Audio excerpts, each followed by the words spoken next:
Bukan dengan kekuatanku ku dapat jalani hidupku, tanpa Tuhan yang di sampingku ku tak mampu sendiri.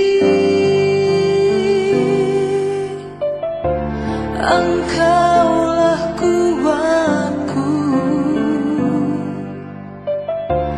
yang menopangku, ku pandang wajah-Mu dan berseru, pertolonganku datang dari-Mu.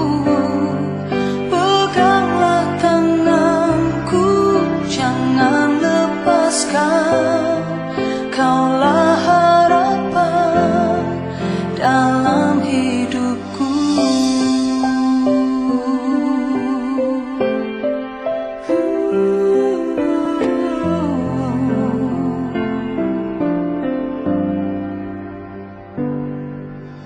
Bukan dengan kekuatanku ku dapat jalani hidupku, tanpa Tuhan yang di sampingku ku tak mampu sendiri. Engkaulah kuatku yang menopangku, ku pandang wajah-Mu dan berseru, pertolonganku datang dari-Mu. Peganglah tanganku, jangan lepaskan, Kaulah harapan dalam hidupku.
Salam sejahtera Bapak, Ibu, dan saudara-saudara yang kasih Tuhan. Kita bersyukur pada hari ini kita dapat bertemu kembali dalam persekutuan doa ini. Saya akan mengajak kita untuk membaca firman Tuhan dari surat Efesus pasal ke-5, ayat yang ke-15 sampai ayat ke-19. Sebelumnya mari kita berdoa. Tuhan Allah Bapa di surga, terima kasih untuk kesempatan ini. Kami boleh bersama belajar firman Tuhan. Kiranya Tuhan menolong kami agar kami dapat mengerti firman Tuhan untuk kami pegang dan lakukan dalam hidup ini. Dengarlah doa kami dalam nama Tuhan Yesus kami berdoa. Amin. Saya bacakan dari Efesus pasal kelima ayat 15 sampai 19. Karena itu perhatikanlah dengan seksama bagaimana kamu hidup. Janganlah seperti orang bebal tetapi seperti orang arif. Dan pergunakanlah waktu yang ada karena hari-hari ini adalah jahat. Sebab itu janganlah kamu bodoh, tetapi usahakanlah supaya kamu mengerti kehendak Tuhan. Dan janganlah kamu mabuk oleh anggur, karena anggur menimbulkan hawa nafsu. Tetapi hendaklah kamu penuh dengan roh. Dan berkata-katalah seorang kepada yang lain dalam mazmur, kidung puji-pujian dan nyanyian rohani. Bernyanyilah dan bersoraklah bagi Tuhan dengan segenap hati. Hingga sekian pembacaan firman Tuhan. Berbahagialah setiap kita mendengarkan firman Tuhan, memelihara dan melakukannya. Saudara, di dalam kehidupan kita ini, kita membutuhkan hikmat. Hikmat bijaksana yang daripada Tuhan. Biarlah dengan hikmat yang bijaksana dari Tuhan itu kita menjalani kehidupan kita. Saudara, kita mengatakan bahwa permulaan hikmat adalah takut akan Tuhan. Dan biarlah Tuhan tolong kita agar hati yang takut akan Tuhan itu senantiasa memelihara hidup kita. Dengan takut akan Tuhan itu kita senantiasa hidup dengan hikmat yang dari atas, hikmat dari Tuhan. Ada seorang hamba Tuhan yang bernama Larry Lea. Dia bertanya kepada orang-orang percaya, apa yang paling Anda butuhkan dalam hidup ini? Ada orang yang menjawab, saya paling membutuhkan kemantapan dari segi keuangan. Dan Lea mengatakan kepadanya, sebenarnya bukan itu yang engkau butuhkan. Engkau membutuhkan hikmat bijaksana untuk mengetahui cara mencapai kemantapan dalam segi keuangan. Kemudian ada yang beberapa orang menjawab, saya membutuhkan ketaatan anak-anak saya terhadap diri saya. Rumah tangga saya sangat guncang dan kacau. Dan kemudian Lea mengatakan kepada orang itu, sebenarnya bukan itu yang engkau butuhkan. Yang engkau sungguh butuhkan adalah hikmat bijaksana untuk mengetahui cara menjadi orang tua yang baik dan untuk mengetahui bagaimana cara membimbing keluarga Anda. Dan ada yang berkata, saya perlu agar pasangan saya mencintai saya. Kemudian Lea mengatakan, saudara, sebenarnya yang saudara butuhkan adalah menjadi pasangan yang baik dan yang dapat mencintai pasangan saudara itu sendiri. Ada yang berujar, saya membutuhkan seorang teman, seorang yang dapat diajak bicara. Dan Lea mengatakan kepadanya, sebenarnya yang saudara butuhkan adalah hikmat bijaksana untuk mengetahui cara menjadi teman yang baik terhadap seseorang terlebih dahulu. Saudara, dia sangat menekankan bagaimana kita dapat memiliki hikmat bijaksana di dalam menjalani hidup ini. Kita bersyukur kepada Tuhan. Tuhan Yesus yang sudah mati dan bangkit telah memberikan keselamatan kepada kita. Dan kita yang telah percaya, kita boleh bangkit dan bersama dengan Kristus dan kita beroleh hidup yang baru. Dalam hidup yang baru ini Tuhan mau hadir dalam kita untuk menuntun kita dan memberi hikmat bijaksana kepada kita dalam menjalani hidup. Sehingga hidup kita dapat memuliakan Allah, hidup kita berarti, hidup kita mau menjadi berkat. Oleh karena itu, biarlah Tuhan tolong kita sebagai orang yang telah diselamatkan oleh Tuhan Yesus Kristus. Orang yang telah diperbaharui. Kita mau hidup dalam hikmat bijaksana daripada Tuhan. Firman Tuhan katakan kepada kita, karena itu perhatikanlah dengan seksama bagaimana kamu hidup. Jangan seperti orang bebal, tetapi seperti orang arif. Ini adalah satu hal yang sangat penting sekali. Kita di dalam kehidupan kita ini perlu memiliki hikmat bijaksana. Saya sangat setuju dengan Larry Lea. Kita membutuhkan hikmat bijaksana dalam menjalani hidup kita ini. Di tengah keluarga kita, di tempat kerja kita, di masyarakat, bahkan di hadapan Tuhan. Kita perlu hikmat bijaksana daripada Tuhan untuk menjalaninya. Hidup bijaksana dari Tuhan itu membuat kita dapat memperhatikan dengan seksama bagaimana kita hidup. Kita tidak hidup dengan sembarangan, tetapi kita mau hidup seperti yang Tuhan kehendaki dalam kehidupan kita. Jadi dalam kehidupan kita, kita dapat memperhatikan sesama bagaimana kita hidup. Apakah sudah baik? Apakah kurang baik? Ataukah hidup kita selama ini sungguh dapat mendukakan Tuhan dan melukai sesama kita. Oleh karena itu, biarlah Tuhan tolong kita ketika kita mau memperhatikan dengan sesama bagaimana kita hidup. Kita dapat tahu di mana kita kurang, kita dapat memperbaiki. Di mana kita salah, kita dapat mengakuinya dan kita dapat memperbaikinya. Di mana yang sudah baik, kita dapat teruskan. Di mana yang kita rasa kita perlu lebih baik lagi, kita mau improve dalam hal itu. Oleh karena itu, penting bagi kita untuk memiliki hikmat bijaksana daripada Tuhan. Dan hikmat daripada Tuhan itu juga membuat kita dapat menggunakan waktu kita dengan baik. Firman Tuhan katakan kepada kita, pergunakan waktu yang ada karena hari-hari ini adalah jahat. Jadi kita perlu menggunakan waktu kita dengan baik. Karena waktu kita itu tidaklah banyak. Berapa sih waktu yang ada yang kita miliki? Kalau Tuhan memberikan kepada kita umur 70 tahun, berapa lama lagi waktu kita?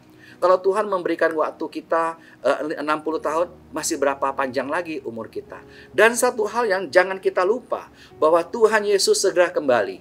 Kapan dia datang kita tidak tahu. Mungkin besok, mungkin lusa, mungkin tahun depan, mungkin beberapa tahun lagi. Tapi Tuhan Yesus mengatakan dia segera datang. Pada saat ini kita sudah hampir memasuki minggu Advent. Biarlah kita diingatkan penantian akan Tuhan Yesus Kristus. Pada saat kita bertemu dengan Tuhan Yesus, pada saat dia meminta pertanggungjawaban terhadap kehidupan kita. Apakah kita telah hidup dengan baik? Apakah kita sudah menggunakan waktu yang Tuhan berikan kepada kita dengan sebaik-baiknya? Apakah pada saat itu Tuhan akan mengatakan kepada kita, hai engkau hamba yang baik dan setia, mari masuk untuk menikmati kebahagiaan bersama dengan Tuhanmu. Engkau telah setia dalam perkara kecil, aku akan memberikan kepadamu perkara yang besar. Saudara, kita mohon Tuhan tolong kita, agar kita ketika bertemu dengan Tuhan, kita sungguh dapat bertemu dengan dia dengan hati yang penuh sukacita. Karena kita telah menyelesaikan semua tugas dan tanggung jawab yang diberikan kepada kita dengan baik. Dan kita tidak malu karena kita malas dan tidak berbuat sesuatu. Kita tidak menggunakan kesempatan, kita tidak menggunakan waktu kita dengan baik. Saudara, di sini Rasul Paulus menggunakan kata pergunakan waktu, menggunakan kata kairos. Sebenarnya dalam bahasa Yunani ada kata waktu yang lain, yaitu kronos. Dua hal ini memang berbeda, saudara. Kalau kronos itu adalah suatu penekanan kepada waktu. Waktu yang terus berjalan, yang ditandai dengan tahun, bulan, hari, jam, menit, detik. Itulah waktu yang terus berjalan. Kita gunakan ataupun kita tidak gunakan dengan baik, waktu itu terus berjalan bersama dengan kita. Tetapi ada yang disebut dengan kairos. Kairos itu adalah suatu kesempatan demi kesempatan yang kita terima, yang harus kita gunakan. Apakah kita gunakan dengan sebaik-baiknya atau tidak? Ya, inilah satu yang disebut sebagai kairos, saudara. Apakah kita menggunakan kairos yang diberikan kepada kita dengan baik? Kairos itu juga disebut sebagai momen atau sebagai kesempatan. Ketika kita menggunakan dengan baik, maka kita akan menghasilkan sesuatu yang baik dan menjadi berkat. Tetapi kalau kita tidak menggunakan dengan baik, maka itu akan berlalu dengan sia-sia. Ada yang mengatakan bahwa kairos itu adalah seperti seorang anak yang kepalanya botak tetapi ada rambut di depan. Ketika berpas-pasan dengan kita karena larinya cepat sekali, kita harus segera memegang rambutnya. Kalau sudah lewat, kita tidak bisa memegangnya lagi. Ya. Oleh karena itu, biarlah Tuhan tolong kita. Setiap momen, setiap kesempatan yang Tuhan berikan kepada kita, kita gunakan dengan baik. Kita gunakan setiap momen yang Tuhan berikan untuk melakukan sesuatu yang berarti. Berarti di hadapan Tuhan. Berarti bersama dengan kekasih kita, keluarga kita, sahabat kita, teman kita, rekan kerja kita, orang-orang sekitar kita, maupun orang-orang lain. Kita mau menggunakan setiap kesempatan, setiap kairos, setiap momen yang diberikan kepada kita untuk mengerjakan sesuatu yang baik. Jadi kita mohon Tuhan tolong, kita tidak hanya menunggu, tetapi kita mau mempergunakan, bahkan kita mencari kesempatan untuk melakukan sesuatu yang baik untuk kemuliaan Tuhan dan menjadi berkat dimanapun kita berada. Pergunakan waktu yang ada karena hari-hari ini adalah jahat. Kalau kita nggak gunakan dengan baik, maka kita akan hanyut oleh waktu, bahkan kita akan tenggelam dalam keadaan yang tidak baik. Dan biarlah Tuhan tolong kita, Tuhan berkati kita. Bahkan Tuhan juga mengajarkan kepada kita agar kita dapat berusaha untuk mengerti kehendak Tuhan. Apa sih kehendak Tuhan dalam hidup saya? sebagai seorang ayah? Apakah kehendak Tuhan bagi saya sebagai seorang ibu? Apakah kehendak Tuhan bagi saya sebagai seorang anak? Apakah kehendak Tuhan bagi saya sebagai suami, sebagai istri, sebagai majikan, sebagai karyawan? Sudahkah saya menggunakan momen yang Tuhan berikan kepada kita dengan baik? Apakah Tuhan sudah memberikan kepada kita suatu hal yang begitu berharga, kita sia-siakan atau kita gunakan dengan sebaik-baiknya? Tuhan tolong kita agar kita dapat berusaha untuk mengerti kehendak Tuhan dalam hidup kita. Dalam masa-masa pandemi ini, Tuhan tentu ingin kita melakukan sesuatu. Biarlah Tuhan tolong kita dalam masa-masa seperti ini. Kita dapat mengerti apa sih kehendak Tuhan bagi saya di tengah keluarga saya, di tempat kerja saya, di dalam usaha saya, di dalam masyarakat ini. Apa sih kehendak Tuhan bagi saya? Dan saya mau melakukannya untuk menyenangkan hati Tuhan. Saya mau melakukannya untuk menjadi berkat. Saya mau melakukannya agar hidup saya ini berarti. Saudara, hidup yang berarti itu bukan bergantung kepada panjang pendek waktu yang kita miliki, hidup yang kita punyai. Bukan. Tetapi artinya hidup itu adalah bagaimana kita mengisi hidup kita. Apa yang kita kerjakan dalam hidup ini. Itulah yang penting. Biarlah kita mohon Tuhan tolong sekalian agar kita tidak mabuk oleh anggur. Artinya kita tidak hidup dalam keadaan tidak siuman, dalam keadaan tidak senonoh, dalam keadaan kita tidak melakukan apa-apa yang benar. Tapi kita mau dipenuhi oleh Roh. Artinya kita mau dipimpin oleh Roh Kudus. Hidup kita dapat memuliakan Tuhan, mau berjalan dalam jalan Dia. Firman Tuhan katakan kepada kita, janganlah kamu mabuk oleh anggur, karena anggur menimbulkan hawa nafsu, tetapi hendaklah kamu penuh dengan Roh. Orang yang hidup dalam kemabukan, hidupnya hanya dipenuhi dengan hawa nafsu. Dan akhirnya membuat hidupnya penuh dengan penyesalan. Tetapi biarlah Tuhan tolong kita agar kita hidup dalam Roh.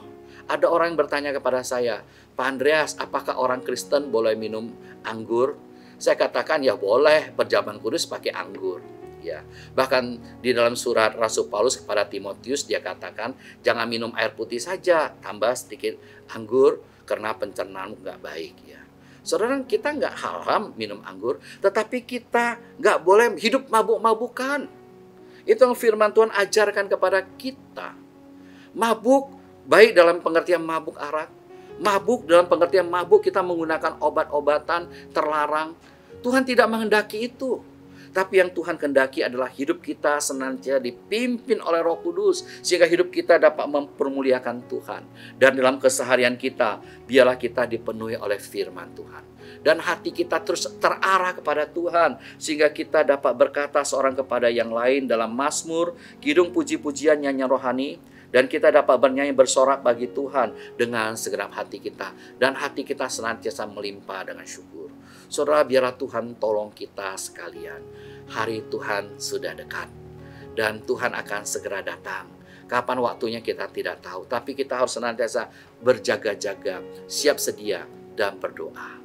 Dan Tuhan tolong kita agar selama Tuhan masih memberikan kepada kita waktu, kita dapat gunakan dengan baik dan penuh dengan hikmat bijaksana dari Tuhan. Hikmat bijaksana dari Tuhan membuat kita tahu bagaimana memperhatikan hidup kita. Kita hidup dengan baik, tidak sembarangan. Kita akan gunakan setiap momen, setiap kairos yang Tuhan berikan kepada kita, setiap kesempatan yang Tuhan berikan kepada kita dengan sebaik-baiknya. Apapun keadaan kita, apapun status kita, kita mau gunakan untuk sesuatu yang berarti, baik di hadapan Tuhan maupun sesama kita. Dan kita mau dalam hidup kita ini, kita dapat mengerti kehendak Tuhan dan kita jalani.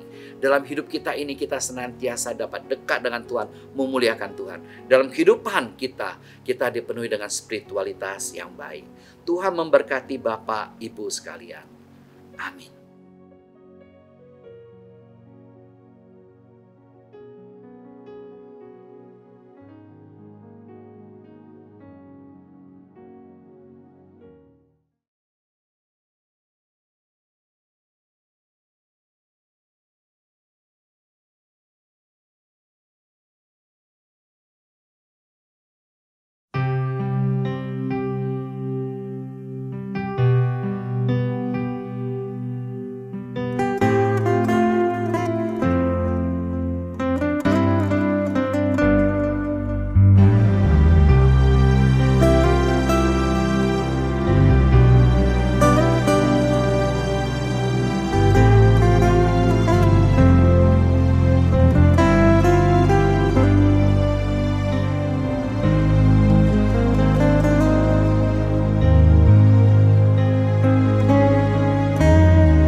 terbaik ya berikanlah, dan jangan kau kejar hormat semu. Muliakan saja Yesus Tuhanmu. Tiap karya diberkatinya, namun yang terbaik dimintanya. Walaupun tak besar talentamu, beri yang terbaik kepada Tuhanmu.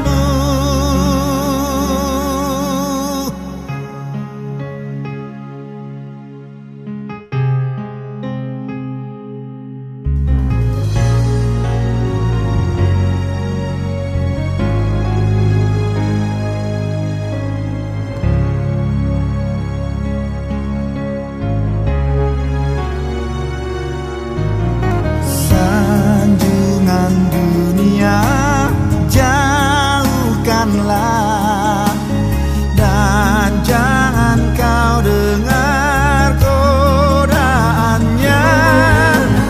Layani Tuhanmu dalam jerih, dalam hidupmu yang telah kau beri.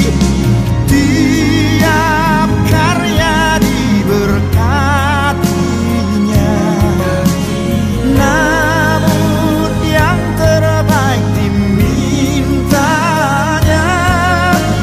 Walaupun tak besar talentamu, beri yang terbaik kepada Tuhanmu.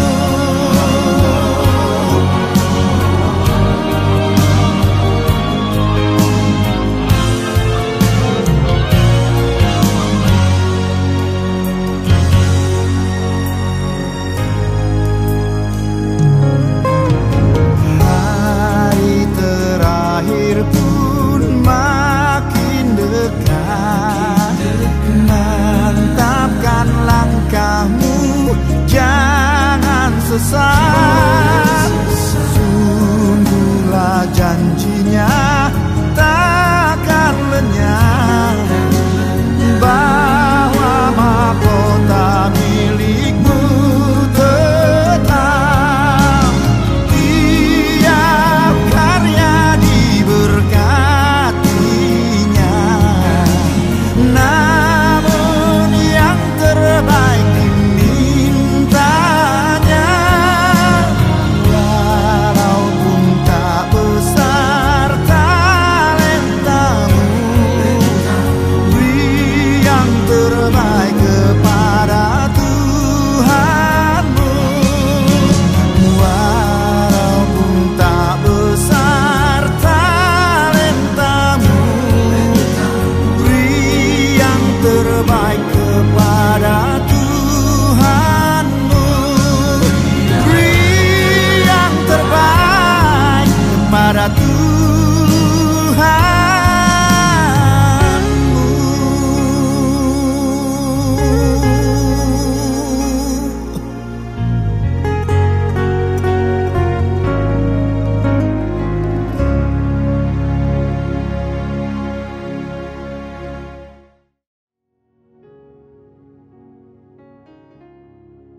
Marilah kita berdoa bersama.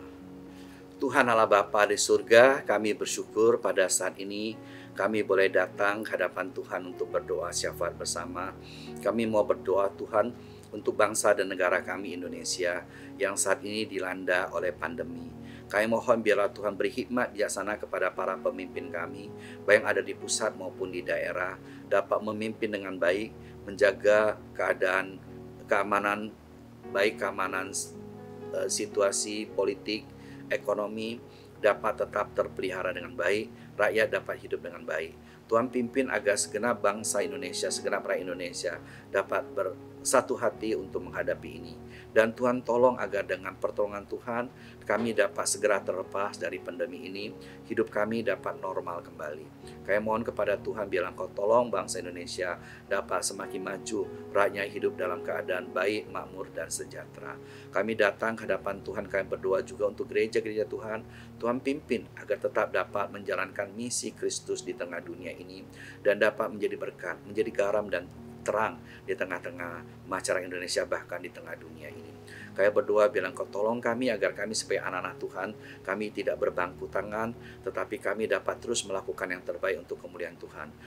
Baik dalam persekutuan kami, baik dalam pelayanan kami maupun dalam kesaksian kami. Kami datang ke hadapan Tuhan, biarlah Kau pimpin gerejamu agar dapat menjadi gereja yang terus memuliakan Tuhan. Dan kami sebagai umat-Mu dapat menjadi murid Kristus yang memuridkan. Dimanapun kami berada, kami dapat memuliakan Tuhan dan menjadi berkat. Dan kami juga dapat membawa keluarga kami untuk bersama-sama memuliakan Tuhan, memancarkan cahaya kemuliaan-Mu, terang-Mu di mana Tuhan tempatkan. Kami datang ke hadapan Tuhan, kami berdoa juga untuk saudara-saudara kami yang lemah tubuh, yang sakit. Kami mohon kepada Tuhan, biarlah Engkau yang menjamah dan menyembuhkan. Saudara kami yang menghadapi pergumulan dalam usaha, pekerjaan, kami mohon kepada Tuhan, biarlah Engkau yang menolong, Engkau memberkati, Engkau berikan jalan keluar dan pertolongan-Mu serta berkat-Mu. Kami berdoa juga untuk saudara-saudara kami yang sedang studi, baik yang kuliah maupun sekolah, yang lebih banyak melalui online saat ini. Biar Engkau tetap tolong agar kami dapat belajar dengan baik dan tekun dan memperoleh hasil yang maksimal. Tuhan pimpin juga Tuhan untuk keadaan kami pada saat ini. Engkau yang mengetahui kami lebih banyak di rumah, bersekutu dengan keluarga kami. Biarlah keberadaan kami bersama dengan keluarga justru dapat mempererat hubungan satu dengan lain, dipenuhi kasih cinta oleh Tuhan. Tuhan tolong agar dalam tutur kata, perbuatan, sikap laku kami dapat menjadi berkat bagi keluarga kami. Kami dapat memuliakan Tuhan. Tolong kami Tuhan, agar kami dapat memberi kasih, memberikan perhatian, memberikan sukacita dan kebahagiaan bagi anggota keluarga kami, bagi teman-teman kami, bahkan bagi orang yang kami temui, untuk kami bersama dapat menyenangkan hati Tuhan. Terima kasih Tuhan untuk persekutuan doa yang indah ini. Engkau memberkati setiap saudara-saudara yang pada saat ini hadir dalam persekutuan doa ini. Engkau mengetahui segala keadaan kami, pergumulan kami, kebutuhan kami. Bilang Engkau berkati kami satu persatu sesuai dengan kasih karunia-Mu ya Tuhan. Dengarlah doa kami, dalam nama Tuhan Yesus kami berdoa. Amin. Puji Tuhan untuk persekutuan doa pada hari ini. Biarlah semua kemuliaan kita kembalikan kepada Tuhan dan berkat Tuhan tercurah pada kita semua. Terimalah berkat Tuhan. Tuhan memberkati engkau dan melindungi engkau. Tuhan menyinari engkau dengan wajah-Nya dan memberi engkau kasih karunia. Tuhan menghadapkan wajah-Nya kepadamu dan memberi engkau damai sejahtera.